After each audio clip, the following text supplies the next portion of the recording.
બાબા બાગેશ્વરના ધામમાં અમે પહોંચ્યા છીએ. રાજકોટમાં દરબાર લાગેલો છે અને કાજલ હિન્દુસ્તાની, મારે એમનો વધારે પરિચય આપવાની જરૂર નથી. કાજલબેન સાથે સીધી વાતચીત કરવાની કોશિશ કરીશું. કાજલબેન, બાબાના દરબારમાં આવ્યા છો, સૌથી પહેલાં તો કેવું લાગ્યું તમને?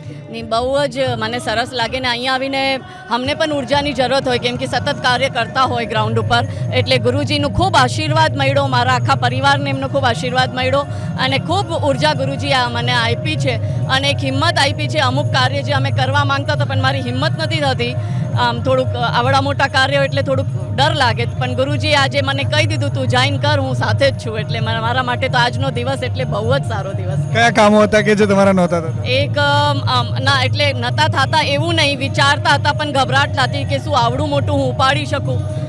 તો એક કામ એ હતું કે અમારે આખા ભારતમાં લવ જિહાદ માટે કોઈ હેલ્પ સેન્ટર નથી, એક કેન્દ્ર નથી બનેલું, એટલે હું એક લવ જિહાદ હેલ્પ ડેસ્ક ગુજરાતમાં ઊભું કરવાની એક ઈચ્છા રાખું છું. એવી મને મહાદેવે સદબુદ્ધિ આપી.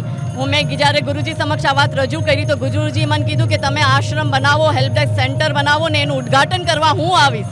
એટલે મતલબ આ તો વગર માંગીએ મળી ગયું, જેમ શબરીને વગર માંગીએ રામજી મળી ગયા, એવી રીતના મને વગર માંગીએ ગુરુજી કહે છે સામેથી કે એ આવશે એનું ઉદ્ઘાટન કરવા માટે, તો મારા માટે તો બહુ મોટી વાત છે. રાજકોટ કાર્ય એ હતું કે અમારે દક્ષિણ ગુજરાતમાં બહુ ધર્માંતરણ થઈ રહ્યું છે, આદિવાસી હિન્દુ સમાજનું મિશનરી માફિયા દ્વારા ધર્માંતરણ થઈ રહ્યું છે, તો ગુરુજીએ કીધું કે એમાં પણ અમે ડિસેમ્બર મહિનામાં આદિવાસી હિન્દુ સમાજને ભેગું કરીને એક ઘર વાપસીનું કાર્ય પણ કરી રહ્યા છે અને આપણા સાથે જોડવાનું બી કાર્ય, તો એમાં બી ગુરુજીએ હા કીધું છે કે એ બી એ આયોજનમાં પધારશે.